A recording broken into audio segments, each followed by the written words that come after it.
Hello there, and oh gosh, is it Wednesday already?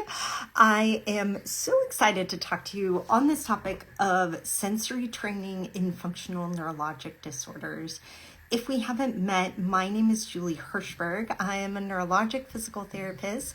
I am the owner and founder of re+active Therapy and Wellness. I'm in the Los Angeles area, and you all send me really fabulous questions all the time, and I get excited to dive into the literature and share some of the pieces that we're doing together here at re+active. So we're going to dive right into this topic of sensory training in FND. And by the way, I'm just kind of like noticing my hat. If you didn't notice my hat, it is actually a brain beanie. It is not anatomically correct. But if it was, our sensory cortex would be right about here. And we're going to talk about the sensory cortex because that is really where the map of our brain is. Map of our body is in our brain. And when it comes to sensory training in any neurologic disorder, what we first want to understand is there a change in that person's sensory map? Do they have accurate sensory information? And so my disclaimer when we talk about sensory training, as it can only follow a really good sensory assessment. You just don't throw sensory things at a person without understanding that person, which is why a lot of times when people ask me, if they're not my patient, I just say, if they ask me, what should I do this? Should I do that? Should I try TENS? Should I try a weighted vest? Should I try hot? Should I try cold? I don't know if I don't know you. I want to do a very thorough assessment before throwing different sensory modalities. So there's not a one size fits all for sensory training. It comes with a very thorough assessment. So let me start with the question that a fellow therapist asked me. She asked, do you guys have any resources on the science behind, actually, I gotta make sure I can read this, why sensory cues like weighted vests, TENS, etc. are good for FND and how they are implemented in the clinic?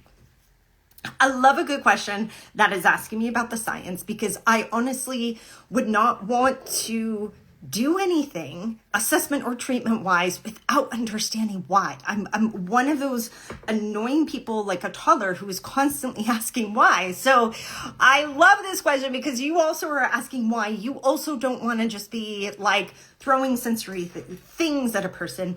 And I want to acknowledge we didn't get this in school. We learned basic sensory testing and screening, but not a whole lot of sensory training outside of like proprioceptive training, which I would even like call into question. So this is not stuff that we have necessarily learned. And the field in this area has really grown quite a bit, especially in functional neurologic disorders. So so the headache PT is totally saying this, not in school at all. Exactly. And the headache PT, because you're working with folks with headaches, this is a large component of our experience as humans is the sensory world.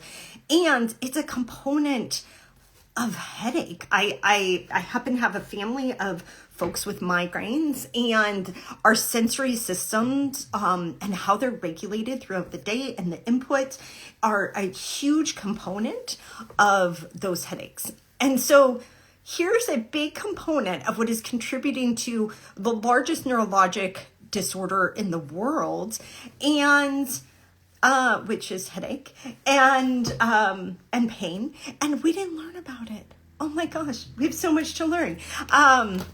So I want to start with the science, what we do know. And in some disorders, like functional neurologic disorders, this is a growing field. There's not a large randomized controlled trial. It's also a very variable field, a heterogeneous population. It's very hard to study this.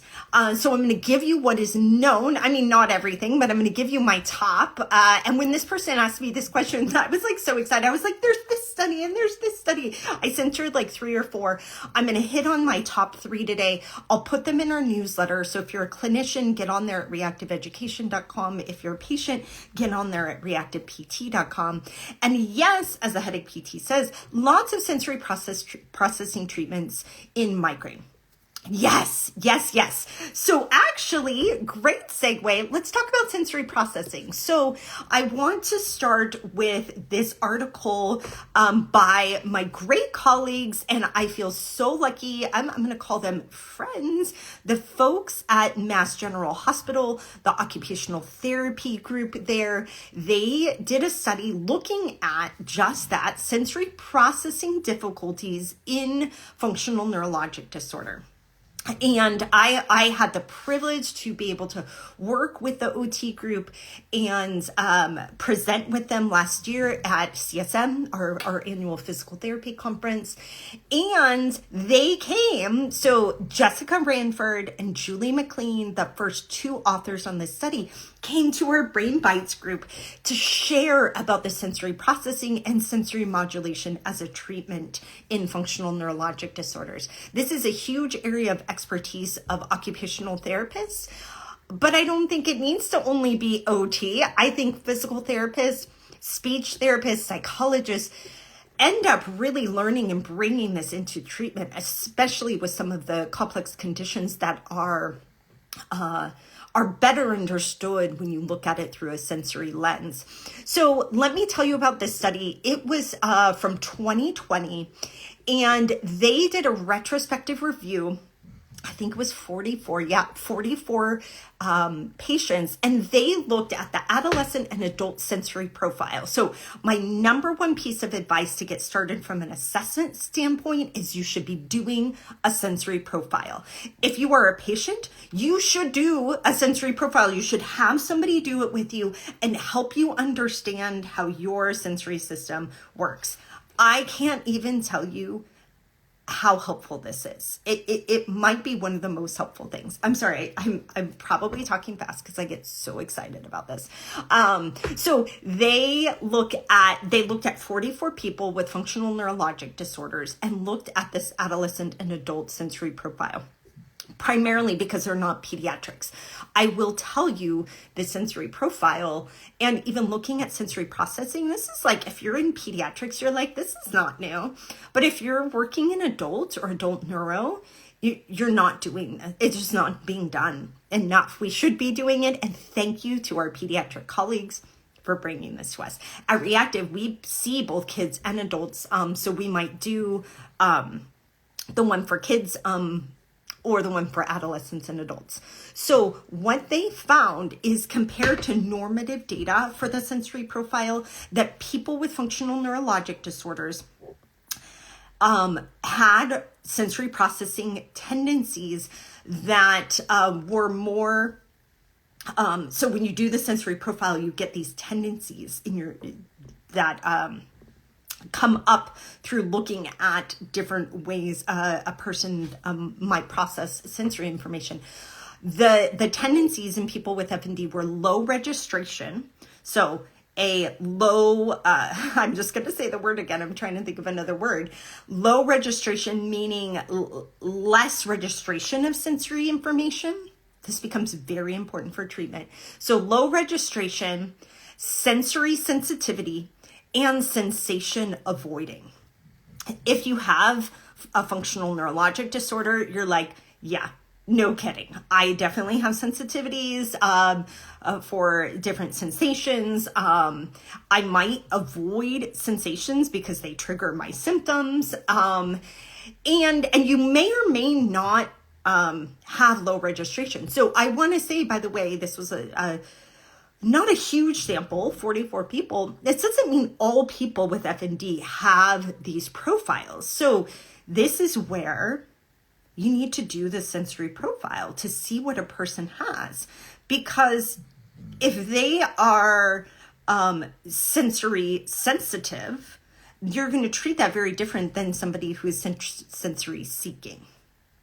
Yeah, so Carolina, thank you for the comment. She's asking to post the title of the article. So when for every video that I do on my page, I actually post a link to the articles in my newsletter. I'll put the title of this article is actually in the post that I posted on Instagram today. There's a little screenshot of the title of this, but I'll also put the link in the newsletter. So if you are a clinician, go to reactiveeducation.com, sign up for our newsletter. If you're a patient, go to Reactive PT. I will put it in our newsletter this week. It comes out on Friday and it comes out on Monday for patients. And Danielle is saying sensory overload is my biggest trigger. So helpful, which by the way, I'm going to say to all of our clinicians here, your patient's going to know. They're going to know and tell you, but you have to ask and you have to do the profile and you have to understand. So the person's going to tell you, just like Danielle, so let me make sure I got you right. Danielle so nicely said, sensory overload. When somebody tells me that, I am automatically thinking, okay, there's a big piece of the sensory pie. Let me understand it. Let me ask questions about their vestibular system, their vision, their hearing, their taste, their smell, their touch and proprioception, their temperature. I'm going to ask a lot of questions and I'm going to test those things out, because before we go into training, we don't know for Danielle, what is the sensory overload? Is it sounds? Is it smell? Is it vision? Is she in sensory overload because there's actually a vestibular deficiency and she's relying heavily on her visual system and our visual environment is very, very busy? So we have to test that out and then we can add in treatment.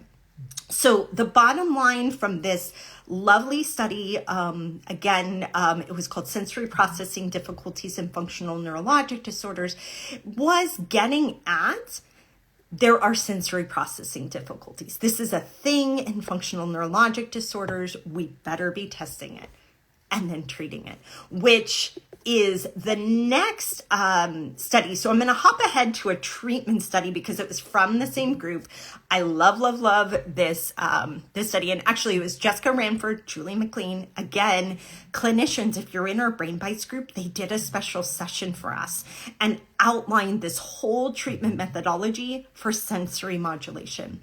And so in this review, it's called Outpatient Approach to Occupational Therapy for Paroxysmal Functional Neurologic Symptoms, Sensory Modulation Training as an Emerging Treatment. So what I love about this is I personally get a lot of questions from people saying, well, what if my symptoms come and go? Like, how do you treat them if I don't have them that day? Well, that's paroxysmal symptoms. So symptoms that might come and go. They might be triggered seemingly out of nowhere. This is sensory modulation. And understanding the sensory system is a huge part of treatment for a symptom that comes and goes, because very likely there's a sensory and or an autonomic component to that. So while their description here is for occupational therapy, for which I'm a physical therapist, by the way. I'm a bigger fan of OTs than I even am of PTs. I have to admit, I absolutely love occupational therapy.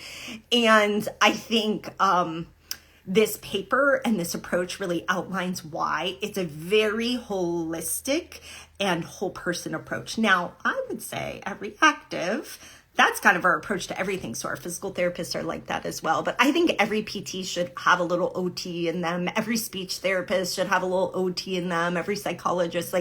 I think we should all embrace our inner OTs. Okay, enough of my soapbox there. What I'm saying though is you don't have to be an OT to embrace sensory modulation. So the article's phenomenal. I highly recommend you read it. But what is so nice about it is they actually go step by step by step of how you would implement sensory modulation training for folks with FND. And they go through unique stages such as helping a person build self-awareness of their sensory processing pattern. Again, you need to test it out and then build up an awareness with the person on their sensory processing patterns. Then you're going to explore self-regulation strategies. Now, depending on the person, sometimes they're going to need help with those regulation strategies. So you might be co-regulating together. You might be introducing some other pieces. And this is where some of our modalities might be helpful. Maybe it's vibration. Maybe it's weighting. And that person might be using those as a self-regulation strategy. So you're going to explore those with the person. I know sometimes we want really black and white answers for our training. Training with the nervous system is a lot more about being curious and exploring with the person. It's a journey. It's not a not black and white. So explore self-regulation strategies, then you're going to expand those so the person is gaining more and more control. And then you're going to progress those and the person's repertoire of self-regulation into many different types of environments. And that's really building skills in that person's nervous system for sensory regulation. So that is in a very quick nutshell what a sensory modulation treatment program might look like. And I think this is an essential part of functional neurologic disorder treatment, but especially in symptoms that might come and go. So functional seizures, where you might have episodes, or functional myoclonus, where there might be episodes of symptoms occurring. And so this understanding the overall sensory nervous system regulation, really important part of that. So that is one piece of the sensory treatment pie. Then I want to highlight another, oh shoot, I lost the article. Let me grab it. Another article. I have like a whole slew of articles here on my desktop. Here it is. This one is an older article. It's from 2015. The first author is Macarello. Sorry, I might be saying that wrong. And it is called Sensory Attenuation, Assessed by Sensory Evoked Potentials in Functional Movement Disorders. That's a mouthful. I'm going to try to keep it pretty simple for you, but this was a very interesting study. They did sensory evoked potentials, which is, I was going to say like a commonly used test, but it's not actually that common. I know I saw these done much more when I was in neurology and MS neurology clinic. They did sensory evoked potentials. But basically what they do is they look at the brain response. So they look at EEG response to stimulation. And you could do this in many ways, but a sensory one would typically be done in some sensory modality. And then you get a potential in the brain.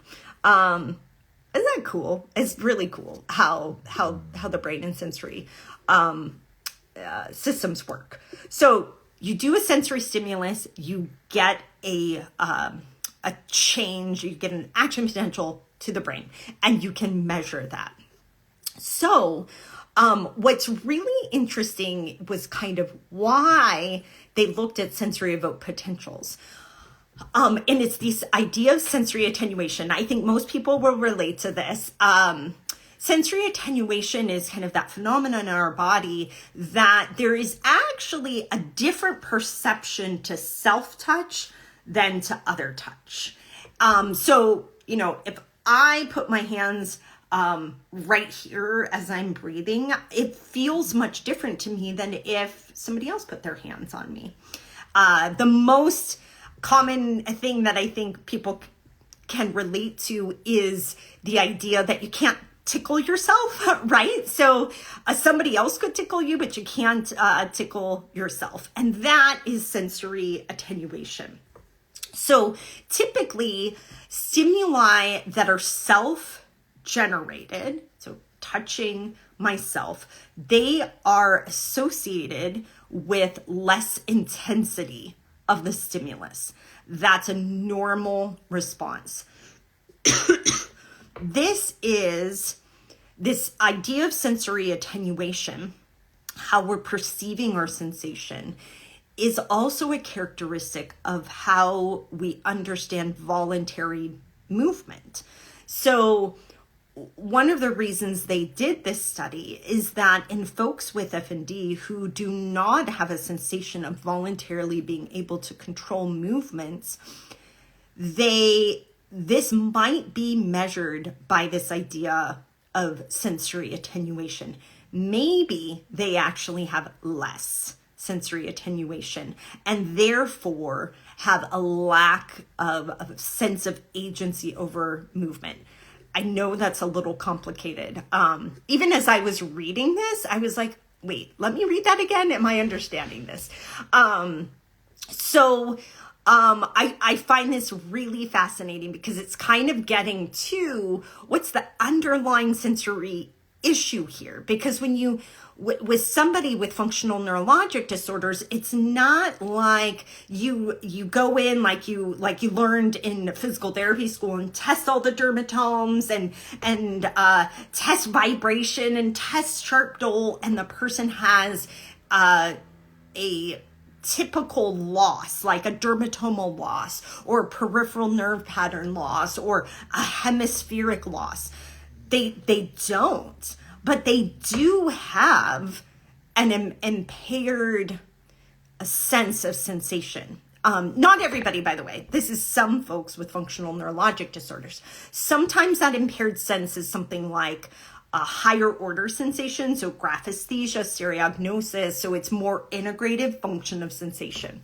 But in this study, what they were looking at is, does a person with a functional neurologic disorder have less sensory attenuation? And so they did this study and they did use the sensory evoked potentials to compare folks with FND to controls. And they did find that the person had less sensory attenuation. And they looked at those sensory evoked potentials both at rest and then with a voluntary movement so that they could see that attenuation did not occur like it did in controls. That really blew my mind. And that what the authors propose and what kind of makes sense to me is that if the sensory attenuation is reduced, then it is more likely that the person is not experiencing the movement as their own, as a self-generated movement. Now, this is really important. No wonder a person might not experience movement as under their voluntary control if they don't have that sensory attenuation and sometimes sensory feedback. So that's not what this study was talking about. But that there have been other studies that look at the potential that a person with FND is actually not getting accurate sensory feedback from their body. So what does this mean for training? This was not a training study, right? This was really a a physiologic study, and a study looking at mechanisms. And ethnicity guidance says that makes sense. And honestly, a lot of times as I go through this literature and I'm talking to folks with FND, they're like, oh yeah, that makes sense. That totally makes sense. That is what I am experiencing. And I think it's so helpful to go, oh yeah, when we measure that in the brain, that's actually what's happening here. So then we want to know, how can we improve this? How can we improve that person's sense of control of their movement? How can we help their brain process sensory information so that they have an accurate picture of their body and that they're getting accurate feedback? Now, this is where I'm going to come all the way back, I promise, to the question that this wonderful therapist asked. Resources behind the science, why? So I hope we're getting at the why, right? Why sensory cues, and I would even go beyond cues, sensory training, like things like weighted vests or TENS are helpful for FND. So this is why a person with FND may have reduced sensory attenuation. A person with FND may have sensory processing difficulties. And depending on what each person has, these sensory training methods can be really, really helpful. So I want to respond to these specific questions. Weighted vests. We use these a lot. You probably see them a lot. You probably use them in the clinic if you're a clinician. Might these be helpful sensory training tools for a person with FND? So number one, weight on any part of the body. So it doesn't even have to be a weighted vest. It could be in hands. It could be, we have like a weighted headband that we use. Adding weights to a joint or to a body part changes the sensory experience. For most folks, it's actually increasing some of the sensory awareness. So if you have a person, for example, with FND who also has hypermobility, so that they already are getting maybe not accurate joint proprioceptive feedback to the brain, adding weight could be helpful. It also could go the wrong way. So this is not medical advice. You want to test this out with a person and using the least weight possible. I always start with the smallest weight. So that is one component. Another component that we don't really have time to get in today, but I'm going to highly recommend our positive spin course if you are a clinician. Weighting can really be helpful if the person also has a vestibular impairment, or actually a sensory integration impairment of the vestibular somatosensory systems, the weighting of that information to the brain, particularly if it's the otolith and the perception of gravity. So this is a very under-tested, underappreciated part of the vestibular system where weighting can be helpful. And again, when you're going into your assessment of a person with FND, I would most likely be testing this out. And again, go get our positive spin course if you have no idea what I'm talking about. I didn't know any of this until I learned it myself from Jamie and Catherine, who teach that course. So that is one component with something like a weighted vest and how it can be helpful for a person. But again, not for everybody. TENS was the other question.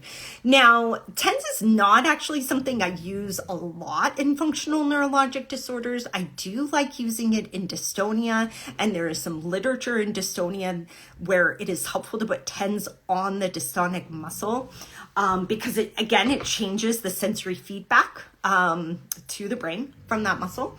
But if we put TENS and vibration together and just extra sensory feedback kind of into a bucket, I would say that is something that we might be doing. It might be for the person with low registration, so they might need extra sensory input. It might be for the person that even has pain, and TENS is helpful for them. Typically, if that is the person, and maybe they are Let's say actually they have hypermobility, and we're trying different pieces to improve the sensory feedback from their body. We might use weights, we might use a weighted vest, we might use TENS around that area, maybe even on a muscle to try to improve some of the feedback for muscle contraction.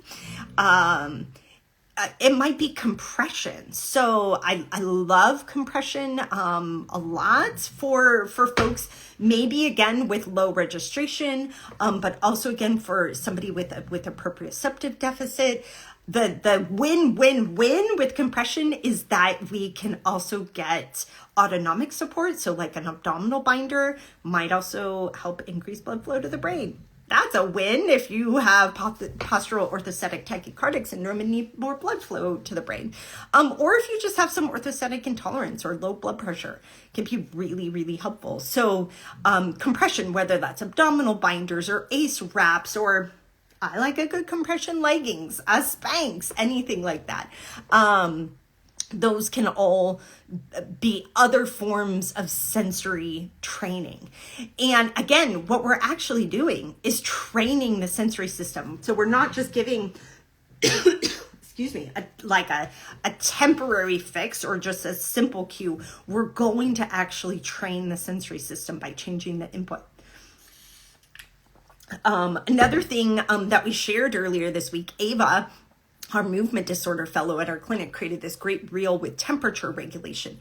Temperature is another big one that can be very influential for a person's nervous system, both autonomically and for the sensory system. And so using cold or heat to different areas of the body can also be really helpful. I want to make a little note here, especially in terms of things like TENS or other sensory stimulation. We can't ignore that they might be helping with other things.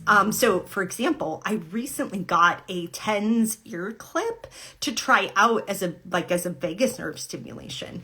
And so TENS around the ear or neck may also be helping with autonomic symptoms, for example. So again, not completely black and white, and a lot of our nervous system is interconnected. What can I say? That's the beautiful thing about it. And, but I think the main thing is we can't ignore the sensory system. Not only for FND, but literally every human. Every human should be addressing their sensory system and their needs. Okay, I see a few questions that came in, and I just want to make sure that I get to them. I saw the question with the article. So by the way, I shared 3 articles. I'll put them in our newsletter this week, reactiveeducation.com for clinicians, reactivept.com for patients. So here's one. I'm having a lot of trouble lately with waking up, and I don't want to get out of bed. Seizures are increasing. Anyone else having this with colder weather? So what a great question. And it's related to our sensory system too. If the cold or even the change sometimes in atmospheric pressure that comes with the season can trigger symptoms. And so Amanda, I want to say you're probably not alone here. Actually, I know you're not alone because I've talked to enough people with FND or functional seizures where cold is an issue. And this is where we would want to understand why. Is it autonomic related? Is it sensory system related? Before I could say, well, hey, just try this and it would be helpful. It's not quite that simple. And I'm sure you are already trying and really looking to try to understand your sensory system. But I would highly recommend working with a PT, OT integrated group to help you understand that underlying why, so that you're not stuck in bed all winter when it's cold, but that you would have some strategies and start training your sensory. And likely when it comes to temperature regulation, your autonomic nervous system is a big piece as well. So great question. Thank you for asking that too. Somebody also asked about, have you seen far infrared? So that I gotta tell you, I'm definitely been interested in some of the light therapies, not impressed by the research thus far. But when it comes to temperature regulation, it may be that some of the therapies for heat or cold could be helpful for a person. Okay, just looking at, I want to make sure I get everybody's questions or comments here. And thank you. I appreciate you being here. I appreciate you caring about this and for wanting to get better and do better for people with FND. So here's a question. Any tips for management of migraines that have worsened after FND diagnosis? Patient has tried heat, cold, and distraction. The MD won't prescribe medication for migraines. So first of all, I'm like, get a new MD. So migraines, I'm sorry, it's not funny, but sometimes I laugh when I'm so just like, this is ridiculous. Migraine is very common in functional neurologic disorders, and migraine, it can be well managed with medication. And so if a person has migraine, their doctor and not everybody needs to be on medication, and some people don't want to be on medication, so I'm not a medication pusher, but I do see that people can do really well with medication. So I'm concerned that the doctor quote won't prescribe medication, because there seems to be a disconnect there, because migraine and migraine medication have come a really long way and can do really well.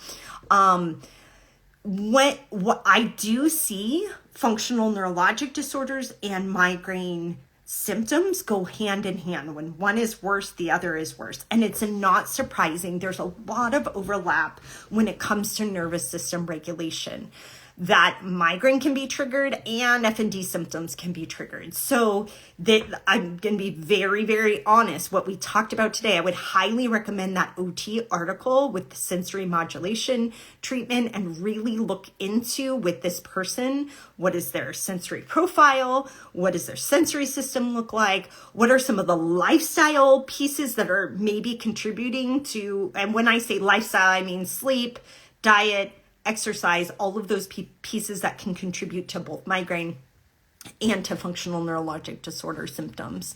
And maybe this person needs a new physician for migraine. Glad they've tried heat and cold as a possible intervention that can be helpful for people, but I think I might want to know about other sensory systems, and especially because vestibular migraine is more commonly recognized, or I should say, I missed it a lot in my own career. I'm screening for it more. I'm seeing many more people with vestibular migraine, and I think we need to look at their vestibular system too. So really, really great question. That sensory modulation article would be a great piece for you. Okay, here's another. Atmospheric pressure makes so much sense. That could be cause of downturn in the fall. Yes, so we do know and understand atmospheric pressure affects our nervous system. It affects our sensory system, our autonomic, and it's an environmental piece we can't control. We can control other pieces of our sensory system. So it may be during particular seasons, or when the weather changes, or when you're on an airplane and things like that, you may need other sensory regulation tools, and more of them. If you're a person that's really sensitive to dehydration, for example, you might need to be like really overly hydrated when you go up into the mountains. I'm speaking very personally for my husband, who gets really bad migraines with high altitude. And if he's really overly hydrated, doesn't get them. It's so fascinating, right? So Ethnicity Gardens Yeah, that could be a piece of the puzzle. Which, by the way, it's a puzzle, right? There's so many factors when it comes to nervous system regulation that we don't always know. I hesitate to say it is entirely atmospheric pressure. There could be other pieces that are happening at certain times of the year, of what's happening in your life, what's happening in your sensory systems at that time, that can be contributing. But, important to think of all of that.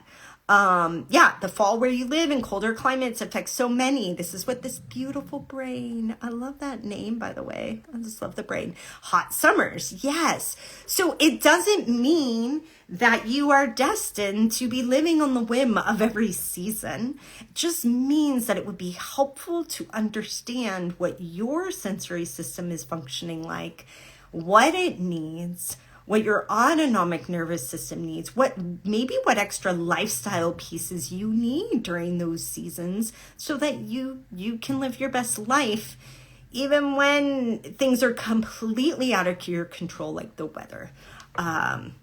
This beautiful brain, by the way, I'm just going to say that over and over because it's beautiful. I started a weight training program about 3 weeks ago and I'm doing better than ever. I know my joints need daily weight input. Also think I have EDS. Yes, I started slow, gentle, and light. I'm so glad you're saying that. I think, weight training is so helpful for many people, but especially if you have so maybe low registration from a sensory profile aspect, so less sensory input, impaired sensory input. So maybe you have hypermobility, maybe you have autism, maybe you have another neurologic disorder, so you're not getting accurate feedback. And so weights can be really, really helpful. And if you're not sure, slow and gentle and light is the way to start for sure. Absolutely, because we also know from an autonomic nervous system standpoint that we don't always want to kind of rush the intensity of things. So if you've had any autonomic dysregulation, heart rate up and down, blood pressure up and down, we know that going too intense on exercise can be detrimental. So doing a slow graded approach can be really helpful. Thank you for sharing that. And I'm just going to be like cheering you on. I don't know. I like to do a little dance party. So this beautiful brain, I'm doing a dance party for you for starting something that helps you feel better. I think you basically are sensory testing yourself and finding what works. So great. At the City Garden says, I need to move to a warmer climate. Come join us in California. I will say I do like generally that it's very stable climate. Good question. Have you tried dry needling for vagus nerve stimulation? In California, we actually can't dry needle, so I have not.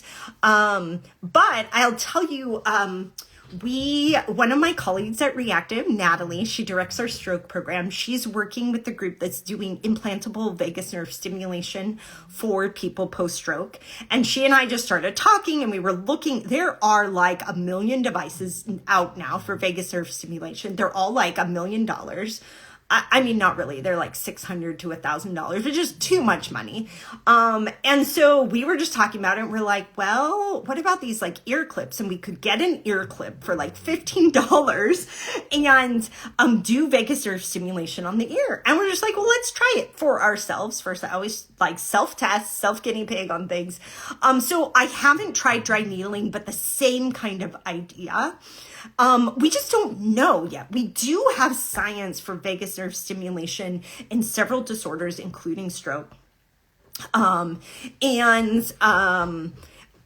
think it's interesting. I think it's really interesting. And I think this is an area that's definitely going to grow. Madison's asking, do you have a guideline for how to conduct a complete sensory profile? You can get the whole guidebook. The sensory profile is actually something you have to purchase. It's not a free test. There's a couple of free like PDFs you can look at, but I recommend the guidebook. There's a couple of trainings online for it as well. And that's what our OT team has used. And okay, yep, we do that through Vivistim. That's what we're doing as well. So the Vivastim is the implantable vagus nerve stimulation, and that's what's been researched post stroke. Somebody else is asking, how is FND diagnosed? Is it by a physician? Yes. So typically a functional neurologic disorder is diagnosed by a neurologist. It's like the second most common disorder that neurologists see. I will say not everybody does a great job at this. I hear lots of horror stories from patients, but it is something that we screen for as physical therapists, but we don't do diagnosis, right? So I'm always referring to neurologist if they have a movement disorder. So let's say it looks like a functional dystonia or functional myoclonus or tremor. I want to refer to a movement disorder neurologist because they're going to do a really thorough workup and differential diagnosis with other types of tremor or other causes of myoclonus way better than I can. So I'm often referring to a movement disorder neurologist for a functional movement disorder, but general neurology can be really helpful for a functional neurologic disorder. Awesome questions. I just love you all. I love hearing from you. I love your questions. I love your curiosity. I love your interest in the brain and how it works. And yeah, I have a patient, I believe I may have it, so I'll refer as appropriate.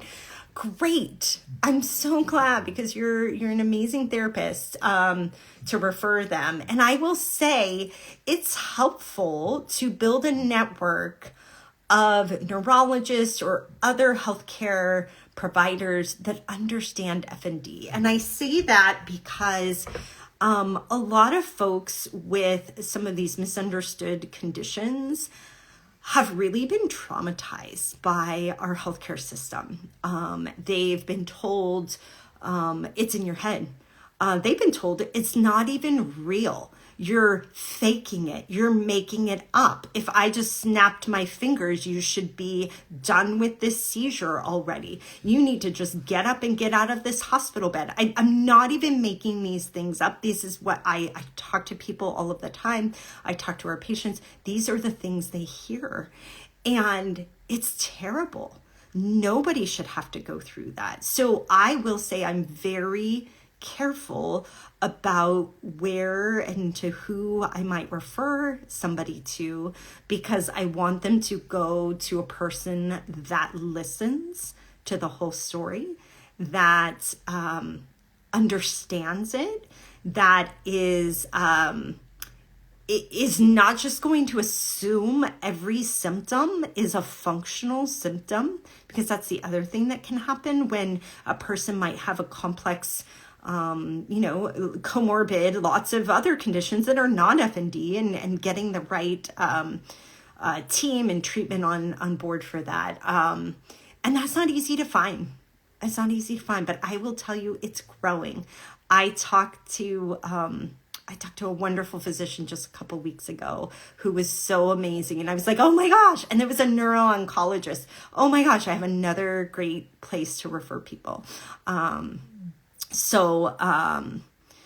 I was wondering if that was the case. So again, back to this comment, remember the therapist who said the patient who had migraine, she said, yes, you are correct. This is what the neurologist told my patient and said that's why he won't prescribe migraine medication, even though she had migraine episodes prior to this recent FND diagnosis. Exactly. That is not okay. People can have migraine that need treatment, and they have FND that needs treatment, and they're not the same thing. And you can't, like, migraine's not a functional neurologic disorder. It responds really well to medication and even other devices. So I know it's so frustrating, but that person needs a new physician. I hope you have a good migraine doc referral for that person. because I know when we get folks into a good team, they get treatment and their migraine gets better. And you know what? Their FND often gets better because their migraine is treated, and then their nervous system's not so dysregulated with migraine. So let's treat things. Let's not attribute it all to FND. Great. She says that I'll be sending that neuro the link to register. Yes, so the FND Society has these great courses, really low cost. Send them to the physicians to register. So helpful. Well, this has been super fun as usual. I love hearing from you all. Keep sending great questions and I'll keep doing these live videos. And remember, if you're a clinician, sign up for our newsletter. I'll send out all the links to articles and these videos from the week. You can sign up at reactiveeducation.com. As a patient, you can sign up at reactivept.com. And by the way, tomorrow we're releasing a brand new resource for FND patients. I get a lot, we do a lot of education for clinicians. That's kind of my main focus and what I love doing. But we've been getting requests like, do you have a resource for patients? We have one coming out literally tomorrow on the sensory system. So if you're on a newsletter, I'll be sending a link out to you. But I will post about this tomorrow. Go sign up for that. It's going to be sensory strategies that if you have functional neurologic disorders, you can try for yourself. So thank you so much. Thank you. Thank you for your comments. I appreciate you so much. Keep staying curious about yourself, about your patients, about your brain. And I will see you soon. Have a good night.